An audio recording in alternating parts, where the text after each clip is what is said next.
My name is Diana Myers. I'm 28 years old, and 15 years ago, my own parents threw me out of the house when I was just 13. Last week, they showed up at my Uncle Harold's will reading, the man who raised me for the past 15 years, with confident smiles and a private attorney, absolutely certain they'd walk out with millions. But when attorney Margaret Morrison opened that sealed envelope and began reading, those smiles vanished. And when she reached Clause 7, my mother, the woman who once declared I was no longer her daughter, shot to her feet, her face chalk white, her mouth hanging open in disbelief. Before I tell you what happened next, if you enjoy stories about justice and family boundaries, take a second to like and subscribe, but only if you genuinely connect with this story. Where are you watching from right now, and what time is it there? Drop a comment and let me know. To understand why my mother reacted that way, I need to take you back to the summer of 2010, when I was a 13-year-old girl who believed she was the root cause of every problem in her family. Growing up in a modest house in Southeast Portland, I learned early that love in our family wasn't distributed equally. My father, Richard Myers, worked as an auto mechanic at a shop downtown. He was a man of few words, and most of those words agreed with whatever my mother said. My mother, Sandra, worked the checkout line at a grocery store and ran our household with the precision of someone who always knew exactly who deserved what. My sister Tiffany was 2 years older than me. She had Mom's golden blonde hair, Mom's bright blue eyes, Mom's easy laugh. Everyone said so.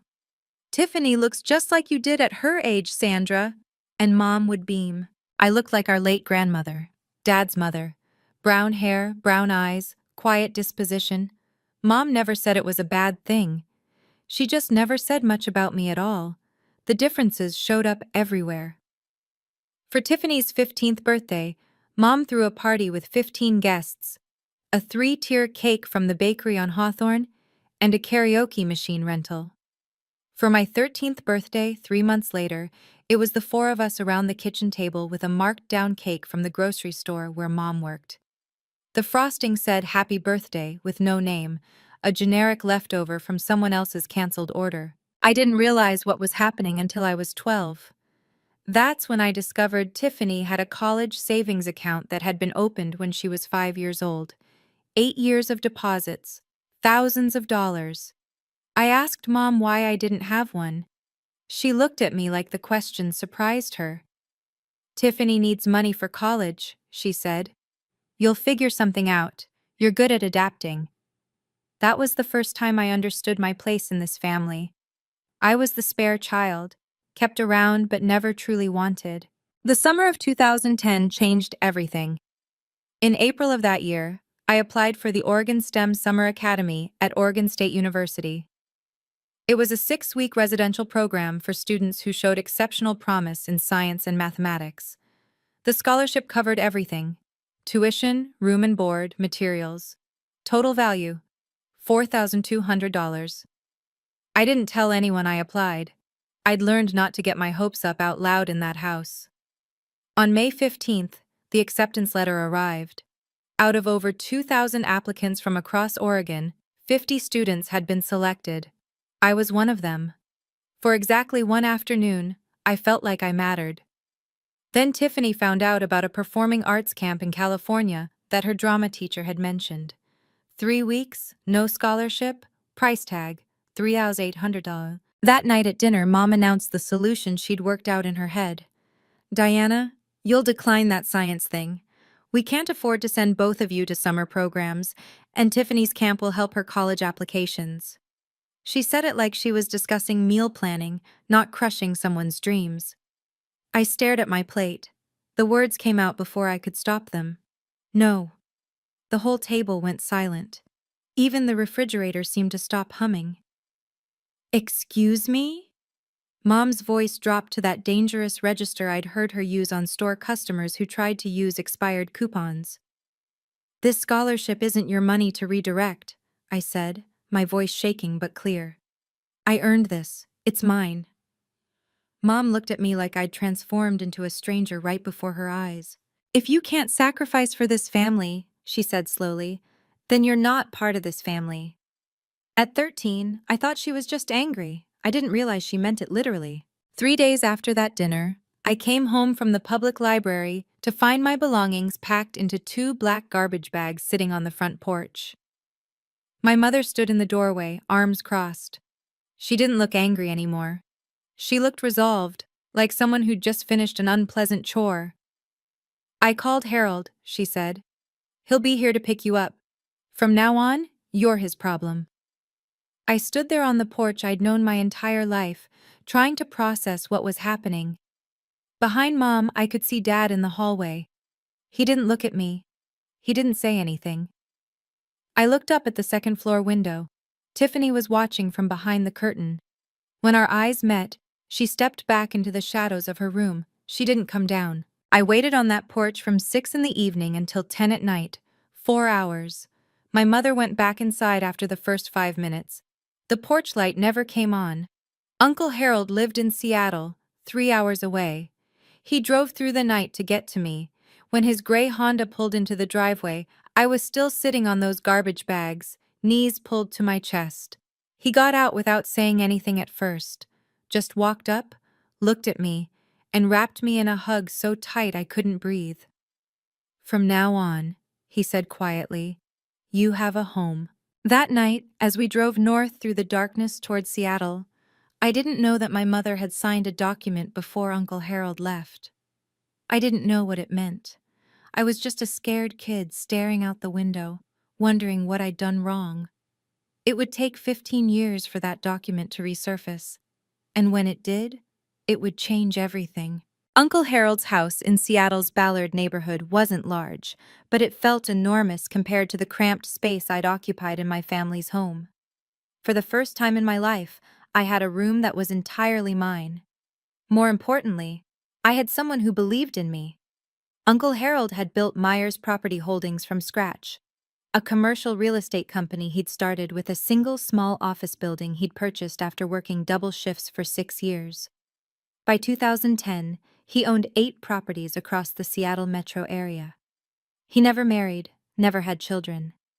When I arrived on his doorstep with nothing but 2 garbage bags, he didn't just take me in. He invested in me. Over the next 4 years, I poured myself into school. I graduated from Ballard High in 2014 as class valedictorian, president of the math club, with a 4.0 unweighted GPA. The University of Washington offered me admission with a partial scholarship to their Foster School of Business. By 2018, I had my bachelor's degree in finance, graduating summa cum laude with a 3.94 GPA.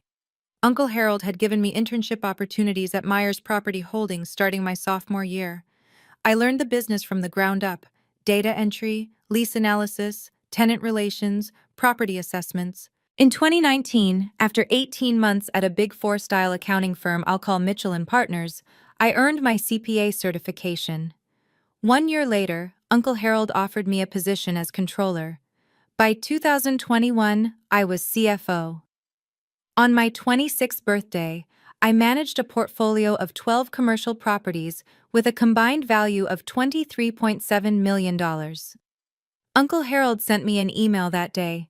I still have it saved. The subject line read, "To my daughter." The message was simple. You don't need to prove anything to the people who abandoned you, but you do need to prove to yourself that you're worthy. You have. Happy birthday, Diana. In 15 years, my biological family reached out exactly 3 times. The first was in 2012. My mother called Uncle Harold's phone, not mine, to ask for $5,000. Dad had lost his job at the auto shop. Times were hard. Surely Harold could help his own brother. Uncle Harold declined. He told me about the call afterward, his jaw tight. "They haven't asked about you once," he said. "Not how you're doing in school, not if you're okay. They just want money." The second contact came in 2016.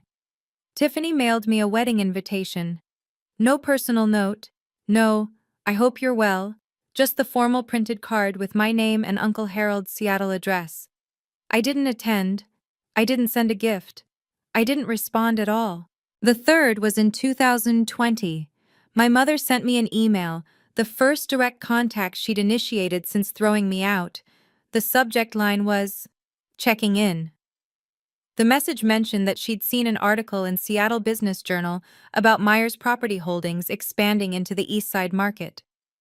She hoped I was doing well, and suggested we should catch up sometime. I deleted the email without responding. I wasn't holding grudges. I had simply built a life that didn't include them, and I saw no reason to change that. In the summer of 2024, Uncle Harold received a diagnosis that changed everything. Congestive heart failure, advanced stage.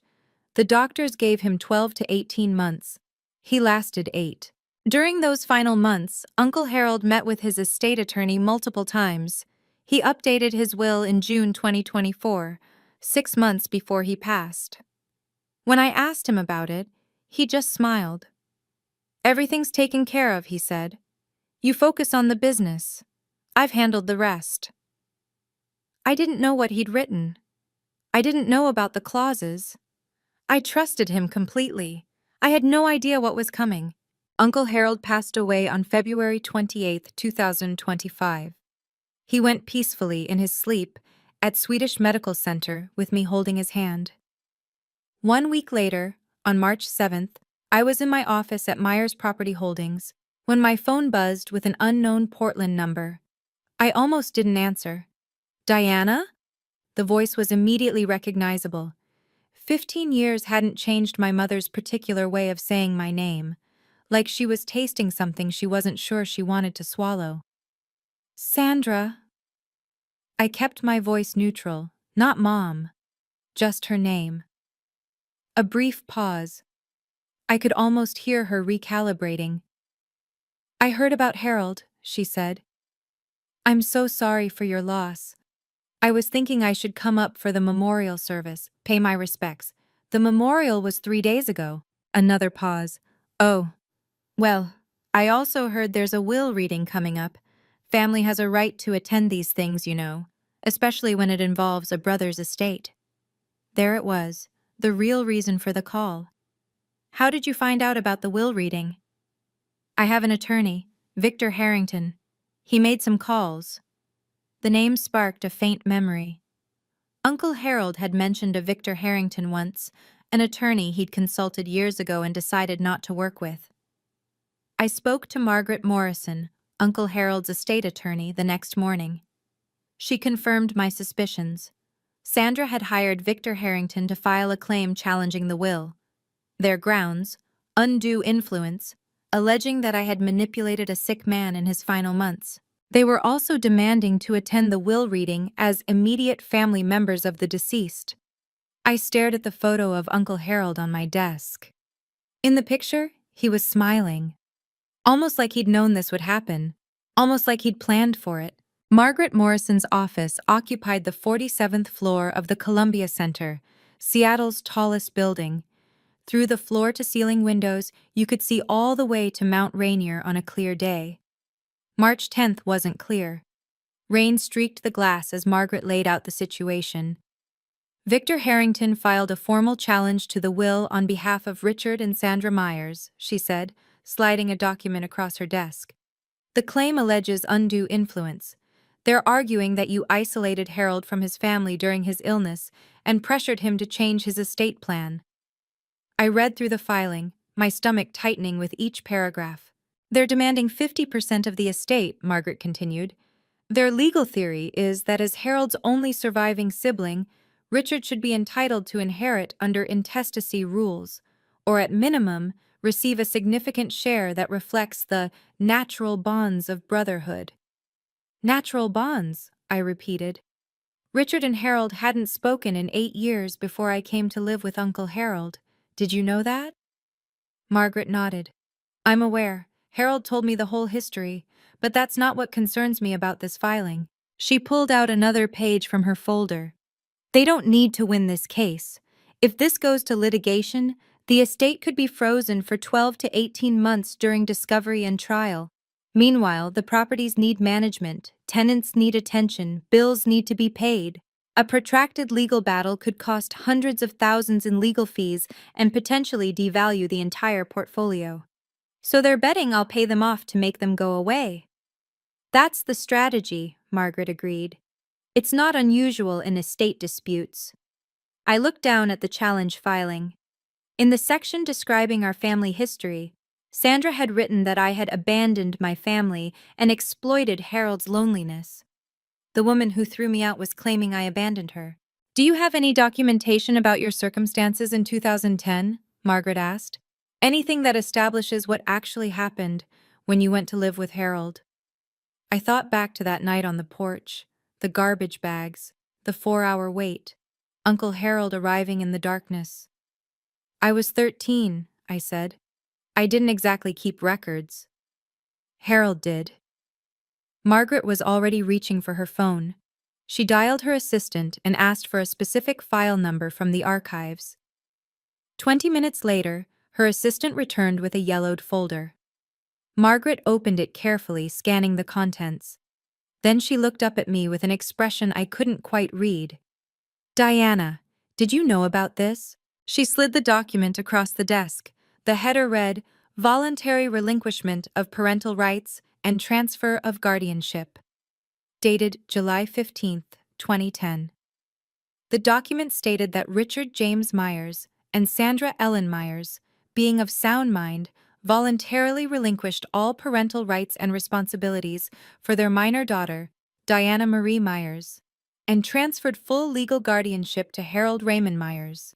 At the bottom were 4 signatures: my mother's, my father's, Uncle Harold's, and a notary public from King County, Washington. File number 2010 GH 5847. They didn't just kick you out, Margaret said quietly. They legally gave you up. They signed away their parental rights. As far as the law is concerned, Sandra and Richard Myers stopped being your parents the moment they signed this document. My hands were trembling. I'd been 13 years old, sitting on a porch in the dark. I had no idea my mother had been signing papers inside the house. What does this mean for their claim? Margaret's expression shifted. It means Richard has no standing to claim inheritance through familial relationship. Legally, he's not your parent. He severed that connection himself, in writing, with witnesses 15 years ago. Margaret offered me 2 paths forward. Option 1, we negotiate, she said. I reach out to Harrington, explain that their legal position is weaker than they realize, and offer a settlement. $500,000 to $1 million in exchange for them withdrawing their challenge and signing a waiver of any future claims. It's faster, cleaner, and avoids any public spectacle. And option 2? We proceed with the will reading as scheduled. They've demanded to attend as family members. We let them. Then we present the evidence. The guardianship transfer document, the full history, everything Harold wanted disclosed in the event of a challenge. She paused. Harold anticipated this, Diana. He left specific instructions for how to handle exactly this scenario. He wanted the truth on the record. I went home that night and couldn't sleep. I sat in the living room of the house Uncle Harold had left me, staring at the family photos on the mantel. There were pictures of me at every stage: high school graduation, college commencement, the day I got my CPA license, my first day as CFO. In every photo, Uncle Harold was beaming beside me. There were no photos of Richard or Sandra, not one. I thought about Uncle Harold's words from that email years ago. You don't owe them anything, but you owe yourself the truth. At 7 the next morning, I called Margaret. I want the will reading to proceed, I said. No settlement, no buyout. If they want to be present for this, let them. But we're not hiding anything. Are you sure? Once this becomes public, they chose to make this public when they filed their challenge. I'm just respecting their choice.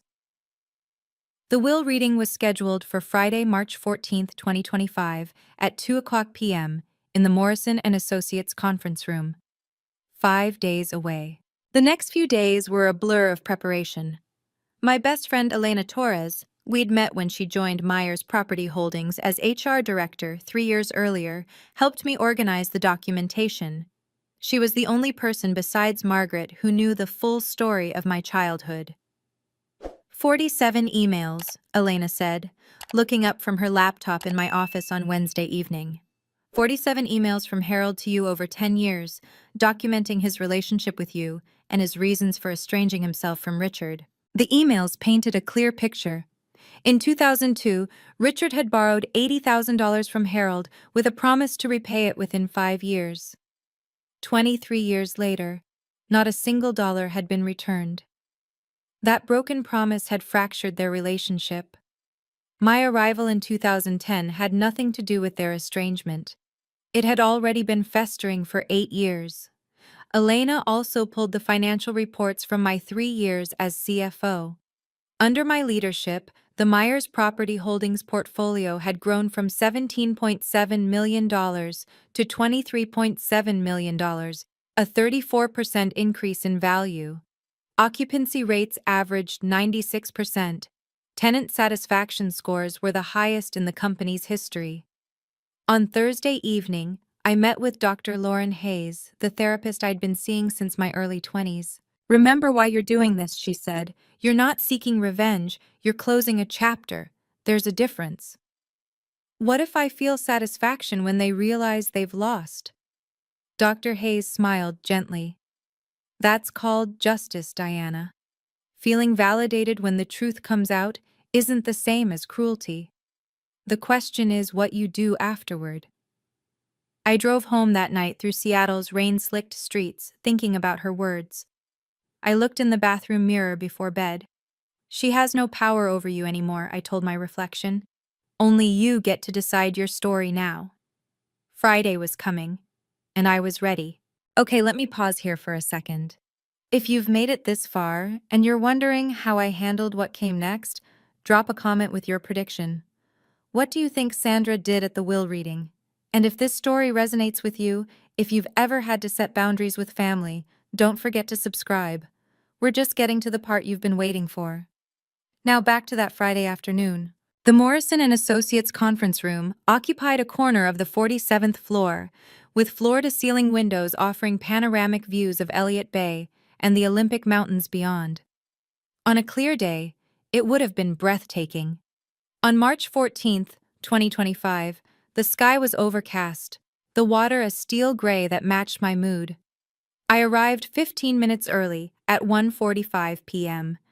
I wore a navy blue tailored suit. Professional, understated. My hair was pulled back in a simple bun. I'd learned from Uncle Harold that the most powerful people in the room never needed to announce themselves. The conference room could seat 20 at the main table, with additional chairs arranged along the walls. When I entered, 14 people were already present. Margaret Morrison sat at the head of the table with 2 junior associates. Thomas Graham, the senior auditor from Mitchell and Partners, who had handled Uncle Harold's accounts for a decade, occupied a seat near the window.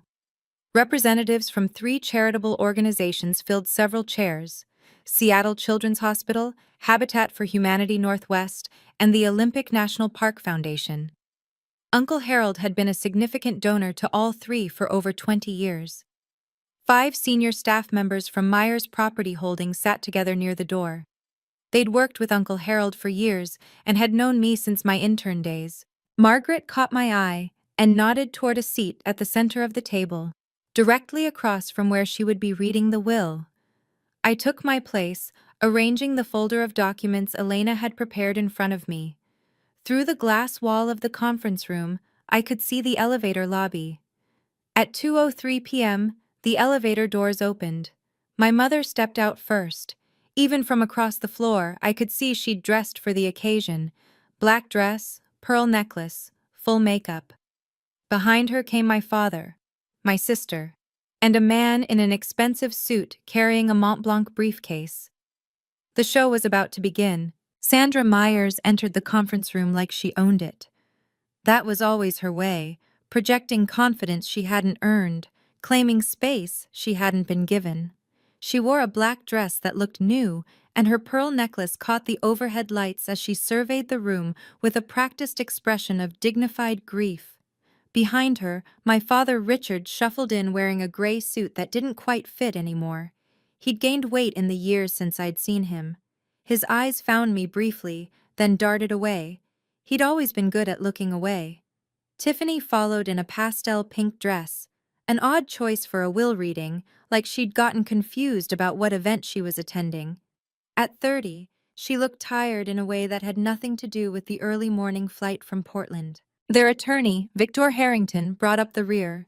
He was tall, silver-haired, with the kind of polished confidence that came from decades of high-stakes litigation. His Mont Blanc briefcase probably cost more than my first month's salary at Mitchell & Partners. Sandra's gaze swept the room until it landed on me. "Ah," she said, her voice carrying in that way she'd perfected. "You're here already." I didn't stand.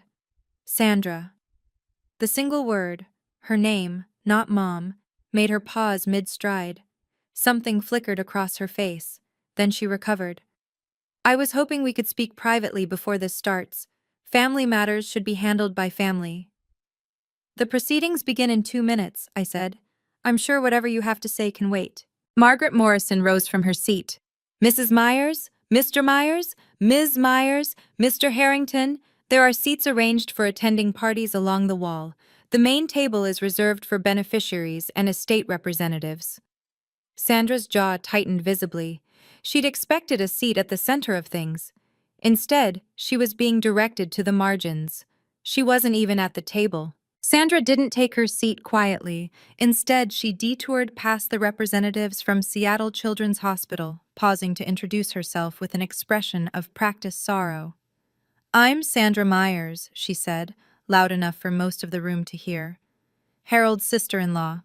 We were quite close for many years, before this unfortunate estrangement." She glanced meaningfully in my direction. The hospital representative, a woman in her 50s named Dr. Patricia Wells, nodded politely but said nothing. Sandra continued, undeterred. "It's so tragic how some people come into a family and create division. Harold was such a generous man, so trusting, perhaps too trusting." I kept my eyes on my folder. I didn't respond. I'd learned long ago that Sandra fed on reactions. Tiffany, settling into a chair against the wall, added her piece. "Uncle Harold used to visit us in Portland all the time when we were kids. I don't understand why she gets to sit up there and we're back here." Victor Harrington was already taking notes, his pen moving across a legal pad, documenting everything, building their case, looking for any reaction he could twist. I gave him nothing. Sandra took her seat beside Tiffany, but she wasn't finished. As Margaret organized her papers at the head of the table, Sandra's voice cut through the quiet room once more. "A child who's been rejected by her parents usually has a reason. I just wish Harold had seen through her the way we did. A mother always knows." The words hung in the air. Several people in the room shifted uncomfortably. Thomas Graham, the auditor, was staring at Sandra with open disbelief. I looked at her, really looked at her, for the first time in 15 years. She hadn't changed at all. The same certainty, the same need to control the narrative, the same absolute conviction that she was the victim. Margaret cleared her throat. "It's 2:10, we'll begin." Margaret Morrison broke the seal on a large envelope with the careful precision of someone who had performed this ritual hundreds of times. "This is the last will and testament of Harold Raymond Myers," she began, her voice carrying the formal weight the moment demanded. "Born July 4, 1953, deceased February 28, 2025. This document was executed on June 18, 2024, and represents the final expression of Mr. Myers's wishes regarding the disposition of his estate." Sandra sat forward slightly, her pearl necklace catching the light. Margaret continued reading the preliminary sections. Article 1 confirmed Harold's identity and residence. Article 2 declared him to be of sound mind. Margaret noted that a psychiatric evaluation had been conducted by Dr. Stephen Park on June 10, 2024, 8 days before the will was signed. The evaluation confirmed Mr. Myers possessed full testamentary capacity and was under no undue influence at the time of execution, Margaret read. I caught Sandra exchanging a glance with Victor Harrington.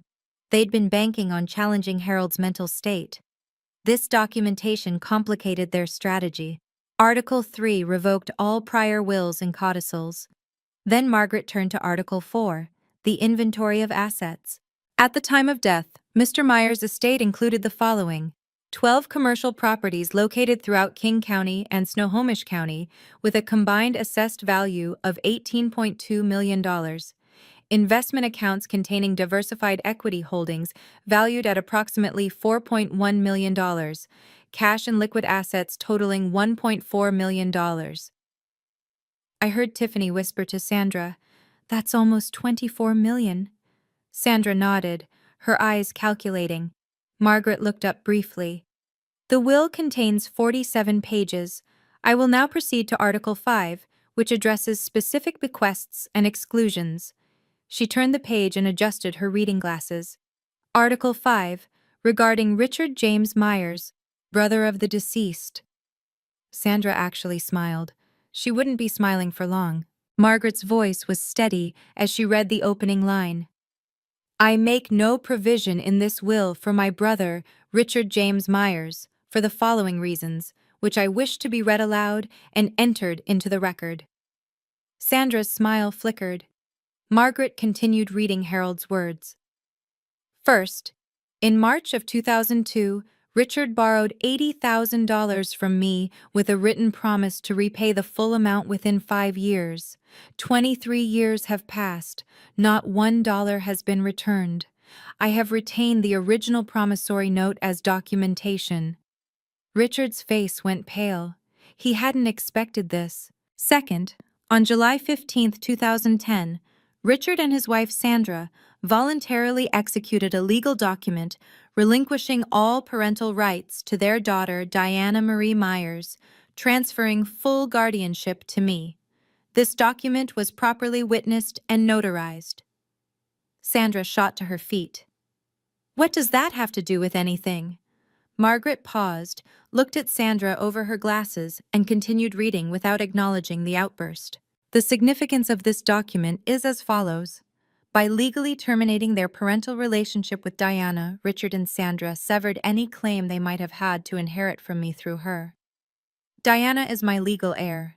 Richard is not her legal father. Therefore, Richard has no familial relationship with my designated heir, and no standing to challenge this will on grounds of family connection. Richard stood now, too. This is ridiculous! I'm Harold's brother, his blood brother! Victor Harrington grabbed Richard's arm, pulling him back down. But even the attorney's face had gone gray. Margaret reached into her file and produced a document. For the record, the original voluntary relinquishment of parental rights is on file with King County Family Court, file number 2010 GH 5847. I have a certified copy here, which any party may examine. She laid the document on the table. Sandra stared at it like it was a live grenade. Sandra didn't sit back down. Her composure, that careful mask she'd worn into the room, cracked visibly. Her voice rose, sharp and desperate. This is insane! That paper doesn't mean anything. We're still her family. Margaret's voice remained level. Mrs. Myers, I must ask you to take your seat. Disrupting the reading of a will is a matter the court takes seriously. Sandra ignored her. She pointed directly at me. She did this. She manipulated Harold against his own family. She poisoned him against us.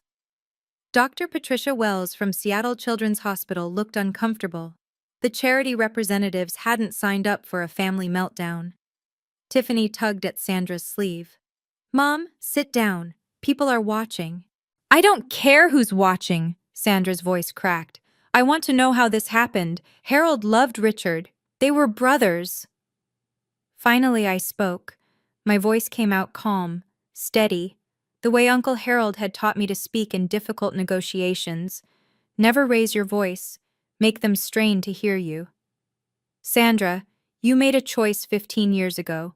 You put my belongings in garbage bags and left me on a porch in the dark. Then you went inside and signed a document giving me away. I was 13 years old. The room was absolutely silent. That was your decision, I continued. Not mine, not Uncle Harold's, yours. Everything that's happening today is simply the consequence of what you chose to do that night. Sandra's mouth opened, but no words came out. I looked at her steadily. I don't hate you, but I also don't owe you anything. You made sure of that when you signed that paper. Victor Harrington was writing furiously on his legal pad, though I couldn't imagine what strategy he thought he could salvage. Margaret cleared her throat. If we may continue, I haven't yet read Clause 7. Sandra finally sank back into her chair, but Clause 7 was the one that would truly end her hopes. Margaret turned to page 12 of the will and paused. Then she read the words that would change everything. Article 7, Designation of Sole Beneficiary. The room held its breath. I hereby bequeath the entirety of my estate, including all real property, investment accounts, liquid assets, and personal effects, to my legally adopted daughter, Diana Marie Myers. Adopted. The word hung in the air like a thunderclap. Sandra's face went white, actually white, like someone had drained the blood from her head. Adopted? Richard's voice was hoarse. Since when? Margaret answered with the same calm precision she'd used throughout. Mr. Harold Myers formally adopted Diana Marie Myers on September 12, 2012, when she was 15 years old. The adoption was finalized in King County Family Court, file number 2012 AD 3291. As Mr. and Mrs. Richard Myers had already legally relinquished their parental rights in 2010, no additional consent was required. Tiffany stared at me. So you're not related to us anymore? I met her eyes. Not legally. Not since Mom and Dad signed me away. Margaret continued reading. Diana is not merely a beneficiary. She is my daughter in every way that matters, legally, practically, and emotionally. She has worked alongside me for years, proven her competence and integrity, and I trust her completely to continue the work I began. There is no one more deserving of this inheritance, and no one I love more. My vision blurred. I blinked back tears. Uncle Harold had never told me about the full language of this clause. He'd kept it a secret, waiting for this moment, knowing it might come. Sandra was shaking her head slowly, like someone trying to wake from a nightmare. This can't be legal, she whispered. Victor, tell them this can't be legal. Victor Harrington didn't answer. He was staring at his legal pad, pen motionless. He knew the case was over. Margaret reached into her folder and withdrew a sealed envelope, smaller than the others. There's one more item, she said. Mr. Myers left a personal letter for Diana, with instructions that I offer to read a portion aloud during this proceeding, if Diana consents. I nodded, not trusting my voice. Margaret opened the envelope carefully and unfolded a single handwritten page. Uncle Harold's familiar script filled the paper, the same handwriting I'd seen on birthday cards and emails and notes left on my desk over 15 years. Margaret began to read. Diana, if this letter is being read aloud, it means things happened exactly as I expected. Your biological family showed up looking for money they never earned from a man they never cared about. I'm sorry you have to go through this, but I also know you're strong enough to handle it. A soft sound escaped Sandra's throat, almost a whimper.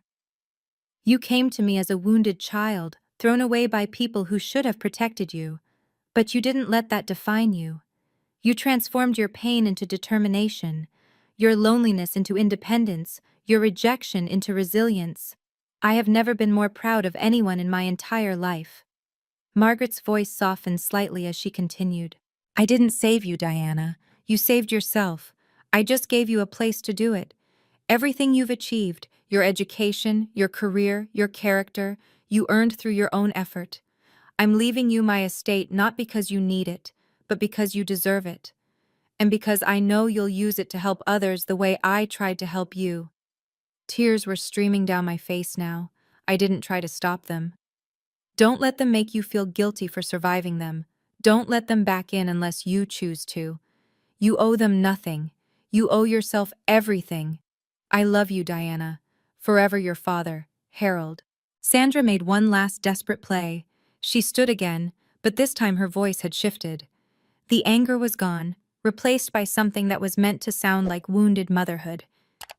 Diana, sweetheart, I know things were hard when you were young. I made mistakes. I admit that now. But we're still blood. We can work through this. Can't we at least talk about dividing the estate fairly? I wiped my eyes and looked at her. You gave up the right to call me sweetheart 15 years ago. I want to contest this will, Sandra announced to the room. Victor, tell them. We have grounds. Undue influence. Harold was sick. She isolated him. Victor Harrington finally spoke, though he sounded like a man reading his own obituary. Mrs. Myers, perhaps we should discuss our options privately. No, tell them, we're going to fight this! Margaret interrupted by turning her iPad around to face the room. On the screen was an email thread. Mr. Harrington, perhaps you'd like to explain this to your clients. The room went quiet. Margaret read aloud. This is an email dated March 3, 2022, from Harold Myers to Victor Harrington. The subject line is terminating services. In the email, Mr. Myers writes, Victor, I am ending our professional relationship. Your advice that I include Richard in my estate plan despite his years of financial exploitation and his treatment of Diana is unacceptable. I will be engaging new counsel. She looked up at Victor. You previously represented Harold Myers. You were terminated because you advocated for Richard's interests over Harold's wishes. And now you've accepted this case against Harold's estate, without disclosing that conflict of interest to your current clients.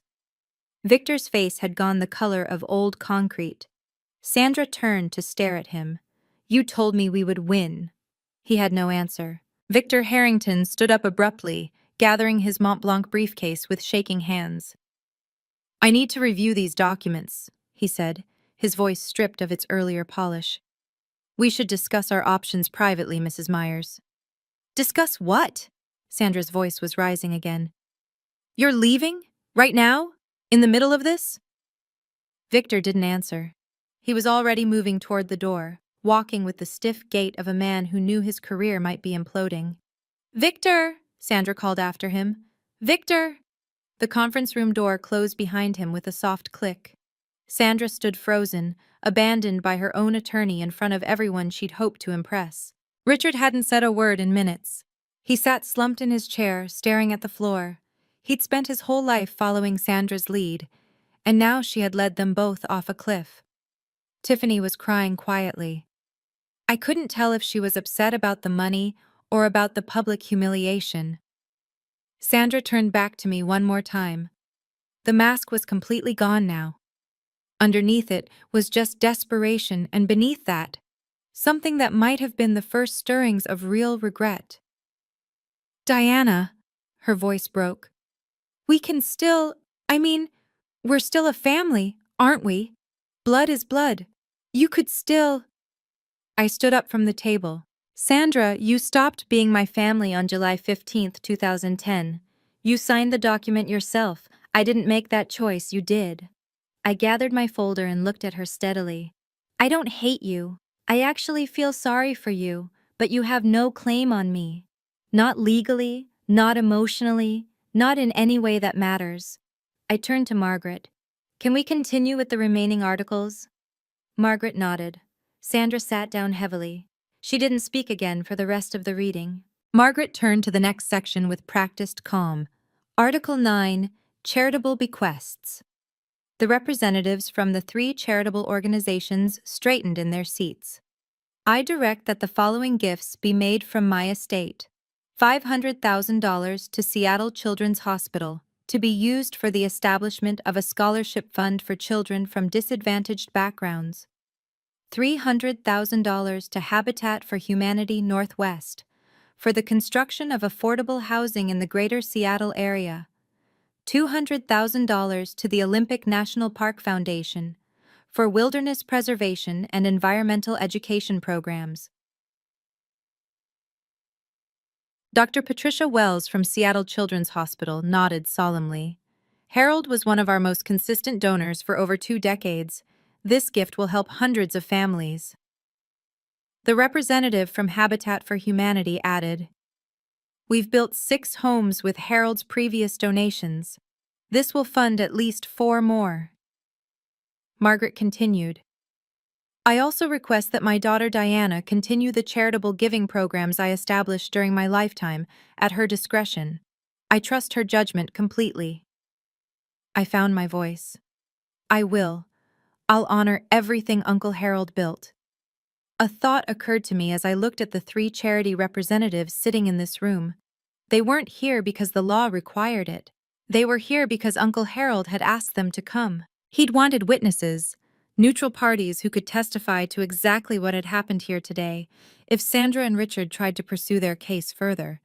Uncle Harold had anticipated every move. Dr. Wells caught my eye and offered a small, kind smile. Harold used to talk about you constantly. Every board meeting, every donor event. Diana did this, Diana achieved that. He was so proud of you. I blinked back fresh tears. Even in death, Uncle Harold had surrounded me with people who believed in me. When Margaret finished reading the final articles of the will, she turned to me. Diana, as sole beneficiary and executor, would you like to say a few words? I hadn't planned to speak, but 47 pairs of eyes were watching me, and I realized there were things that needed to be said, not for Sandra's benefit, but for my own. I rose from my seat. Most of you knew Uncle Harold far longer than I did. He took me in when I was 13 years old and had nothing. He gave me a home, an education, and most importantly, a family that chose to love me. I looked around the room, at the Myers Property Holdings employees who had watched me grow from an intern into a CFO, at the charity representatives who had witnessed Uncle Harold's generosity for decades. With this inheritance, I intend to continue everything Harold built. The properties will be managed with the same integrity he established. The charitable commitments will be maintained, and I'll be establishing a new scholarship fund, the Myers STEM Scholarship, for children from difficult family situations who need someone to believe in them. My eyes found Sandra, still sitting rigid in her chair. As for my biological relatives, I hold no grudge. I've made peace with what happened. But peace doesn't mean pretending it didn't happen, and it doesn't mean opening doors that I've worked hard to close. I took a breath. Harold taught me that family is about choice. The people who show up for you when everything falls apart, those are your family. By that definition, the people in this room who knew Harold, who worked with him, who respected him, you're more my family than the people who share my DNA. I sat back down. The room was silent for a long moment. Then Thomas Graham, the auditor, began to clap. Others followed. Sandra didn't move. Margaret formally concluded the reading at 3:47 p.m. The will has been read in its entirety. All legal requirements have been satisfied. Ms. Myers, you may contact our office next week to begin the transfer process. The estate should be fully settled within 14 business days. People began to rise, conversations murmuring to life around the room. Sandra stood slowly, like a woman who had aged 10 years in 2 hours. Richard was already shuffling toward the door, not looking at anyone. Tiffany gathered her purse and followed her father without a word. Sandra lingered. She turned back to look at me one final time. Her makeup had smeared slightly around her eyes. The confident woman who had entered this room expecting millions now looked diminished, smaller somehow. She opened her mouth as if to say something. I saw her lips form what might have been the beginning of "I'm sorry." But then she closed her mouth, turned away, and walked out. I watched her go. This woman who had thrown me away like damaged goods, who had signed papers to make it legal, who had shown up 15 years later, expecting to profit from her cruelty. I felt a brief flicker of something, not satisfaction exactly, not vindication, something more complicated, the strange emptiness that comes when a chapter finally closes. Dr. Wells from Seattle Children's Hospital approached me as the room cleared. Harold talked about you every time we met, she said, shaking my hand. He told me once that taking you in was the best decision he ever made. I can see why. She pressed a business card into my palm. When you're ready to discuss that scholarship fund, please call me directly. Elena appeared at my side, squeezing my arm. You did it, she said quietly. Harold would be so proud. I looked at the photo of Uncle Harold I'd brought with me. I hoped she was right. I need to take a breath here for a second. That was the moment I'd been dreading and hoping for at the same time. If you've ever had to stand up to someone who hurt you, someone who still believed they were the victim, you know how exhausting it is. Have you been through something similar? Tell me in the comments. And if you want to know what happened after that conference room emptied, stay with me. The story isn't over. 1 week after the will reading, Margaret Morrison filed a formal complaint with the Washington State Bar Association. The subject, Victor Harrington's ethical violations. I didn't ask her to do it. She did it because it was her professional obligation. When an attorney witnesses another attorney violating the rules of professional conduct, reporting is required. The complaint outlined 3 violations. First, conflict of interest. Harrington had previously represented Harold Myers and gained confidential information about his estate planning. Second, failure to disclose. Harrington never told Sandra or Richard about his prior relationship with Harold. Third, misrepresentation. Harrington had led his clients to believe they had a strong case when he knew, or should have known, that their legal position was fundamentally compromised. Margaret kept me updated throughout the process. 2 months after the filing, in late May 2025, the Bar Association issued its ruling. Victor Harrington was suspended from practicing law for 6 months. He was also fined $15,000 and required to complete additional ethics training. Within weeks of the suspension, 3 of Harrington's largest clients quietly transferred their business elsewhere. I heard through legal community gossip that his firm's revenue dropped by roughly $200,000 that year. Elena asked me once if I felt satisfied by Harrington's downfall. I didn't do anything to him, I told her.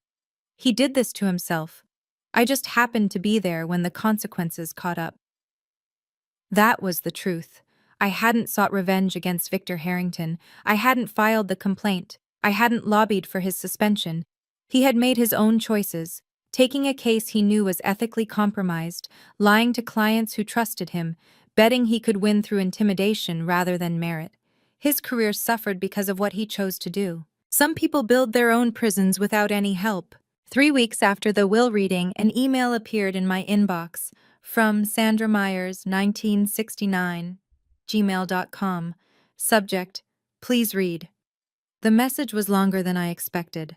Sandra had never been one for written communication. She preferred phone calls where she could control the tone, interrupt, redirect. Diana, I know you probably won't read this, but I need to say some things. I've been thinking about what happened at the will reading. I was angry, and I said things I shouldn't have, but I want you to know that I understand now that I made mistakes when you were young. I was overwhelmed. Your father and I were struggling financially. Things got away from us. I'm not asking for money, I'm asking for a chance to make things right. We're still family, Diana. Blood doesn't just disappear because of legal papers. I'm your mother. Nothing can change that. Can we talk? I think if we just sat down together, we could work through this. I love you. I always have. Mom. I read the email 3 times. Then I called Dr. Hayes, my therapist, and read it to her over the phone. What do you notice about the email? She asked. I thought about it. She acknowledges mistakes but doesn't name what they were. She blames circumstances, financial struggles, being overwhelmed. She says she's not asking for money, but then pivots to working through this. And she still calls herself mom, even though she signed away that right. What do you want to do? I took 2 days to write my response. It was 4 sentences long. Sandra, I've read your email. I forgave you a long time ago, for myself, not for you. But I don't want a relationship with you. Please don't contact me again. She didn't reply. I felt no guilt, only clarity. 2 months after the will reading, a letter arrived at my Seattle address. Not an email. An actual letter, handwritten on plain paper, stuffed into a slightly wrinkled envelope with a Portland postmark. The return address listed T. Warren. Tiffany had taken her ex-husband's name when she got married. I opened it reluctantly, expecting more manipulation. What I found was different. Diana, I'm not writing this to ask for anything. I don't want money. I don't want forgiveness. I just need to say something I should have said 15 years ago.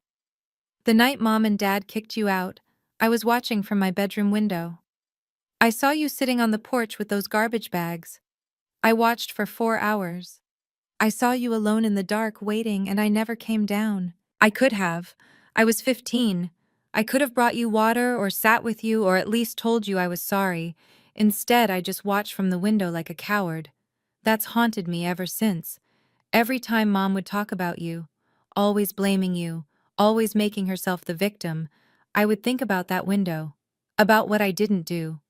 I'm not asking you to forgive me. I'm not asking for a relationship. I just wanted you to know that I know what I did was wrong. I failed you when you needed family most. You deserved better from your older sister. If you never want to hear from me again, I understand. But I couldn't let another year pass without telling you the truth. Tiffany. I read the letter 4 times. It was the first honest thing anyone in my biological family had ever said to me. I didn't write back immediately. I needed time to figure out what, if anything, I wanted to do with this unexpected opening. But for the first time in 15 years, I felt something other than distance when I thought about my sister. 4 months after the will reading, I finally wrote back to Tiffany. Dr. Hayes had helped me think through what I actually wanted, not what I felt obligated to do, not what would look generous or forgiving, what I genuinely wanted for myself. The answer surprised me. I didn't want to shut Tiffany out completely. Her letter had been the first honest acknowledgement of what happened that night. No excuses, no deflection, no requests for money, just accountability. But I also wasn't ready to trust her. 15 years of distance doesn't disappear because of one letter. So I wrote back with conditions. Tiffany, I've read your letter many times. I appreciate that you acknowledged what happened without making excuses. That took courage. I'm not ready for a full relationship, but I'm open to cautious contact under these conditions. First, no contact through Mom or Dad. I've ended communication with them permanently, and I need that boundary respected. Second, no discussions about money, inheritance, or anything related to Uncle Harold's estate. Ever. Third, I reserve the right to end any conversation without explanation. If I go quiet, I need you to respect that. If these conditions work for you, we can start with a monthly video call. 15 minutes, low pressure. We can talk about our lives, surface level at first. If that goes well, we can gradually build from there. This isn't me saying everything is forgiven and forgotten. This is me saying I'm willing to see if there's something worth building, but it has to be on my terms.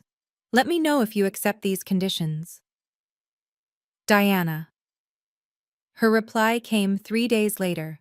One word. Accepted. I scheduled our first call for the following Saturday. 15 minutes. That was all I could commit to. But it was a start. The first video call with Tiffany happened on a Saturday afternoon in September 2025, 6 months after the will reading.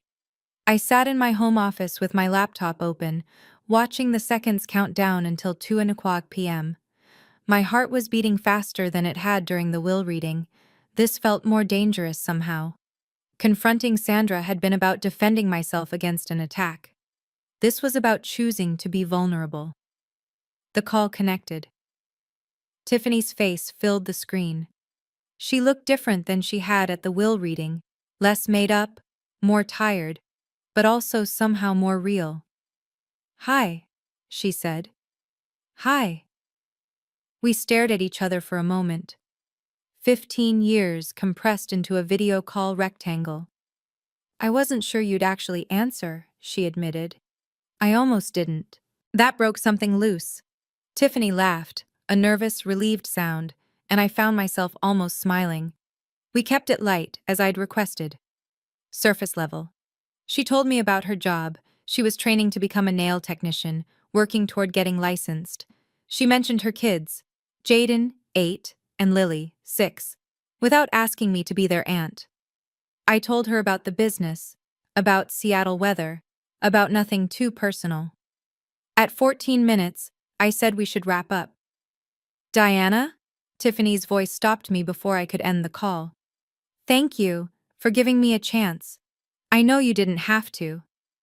This is step one, I said. We'll see where it goes. Step one is more than I expected. We scheduled another call for the following month. After she hung up, I sat in my office for a long time, processing. I didn't know if Tiffany and I would ever have a real relationship. Maybe we'd stay in this tentative place forever. But for the first time, I was the one deciding what happened next. That power was worth more than the inheritance. March 14th, 2026. 1 year exactly since the will reading that changed everything. I stood outside a modest commercial building on Capitol Hill, the first property Uncle Harold ever purchased, back in 1987, when he was a 34-year-old with a dream and barely enough money for a down payment. The building had been renovated last fall. New windows, updated HVAC, fresh landscaping. But today I was here for something else. A bronze plaque had been mounted beside the main entrance, the Harold R. Myers Building, in memory of a man who chose love over blood, 1953 to 2025. I touched the letters of his name, feeling the cold metal under my fingertips. In the years since the will reading, Myers' property holdings had grown by 12%, bringing the portfolio value to $26.5 million. Occupancy rates remained above 95%. We'd expanded into 2 new properties and upgraded 3 existing ones. More importantly, the Myers STEM Scholarship had awarded its first grants. 5 students from difficult family situations, each receiving full funding for summer programs in science and mathematics. Dr. Wells at Seattle Children's Hospital had helped select the recipients. Tiffany and I still talked once a month. The conversations had gotten slightly easier. We'd graduated from 15 minutes to 25. I'd seen pictures of her kids. She'd seen pictures of my apartment. We weren't sisters in any traditional sense, but we were something. Sandra and Richard had stopped trying to contact me. I didn't know what their lives looked like now, and I found that I didn't need to know. Elena walked up beside me, looking at the plaque. You okay? I considered the question. I'm peaceful, I said. That's even better than happy. Uncle Harold had taught me that family is a choice, and I had finally learned to choose myself. The sky over Seattle was clear for the first time in weeks. I could see all the way to the mountains. If I look at my own story through a psychological lens, there's a concept called conditional self-worth, the belief that you're only valuable if certain people approve of you. I spent the first 13 years of my life trapped in that belief. My mother's indifference felt like proof that I didn't matter. What actually saved me wasn't Uncle Harold's money, it was his unconditional acceptance. He saw me for who I was, not who I should have been. Here's what I want you to take from this story. You don't need anyone's permission to know your worth, and you have every right to set boundaries, even with family, even with parents, even with blood. Forgiveness is something you do for yourself. Reconciliation is something you choose for yourself. These are 2 different things, and no one gets to decide which one you offer. Your story is yours to write. Thank you for staying with me through this entire story. If it resonated with you, if you've ever had to find your own worth after someone tried to take it away, I hope you know you're not alone. If you'd like to hear more stories like this, subscribe and hit the notification bell. And check the description for links to similar stories about boundaries, family, and finding your own way. Until next time, take care of yourself.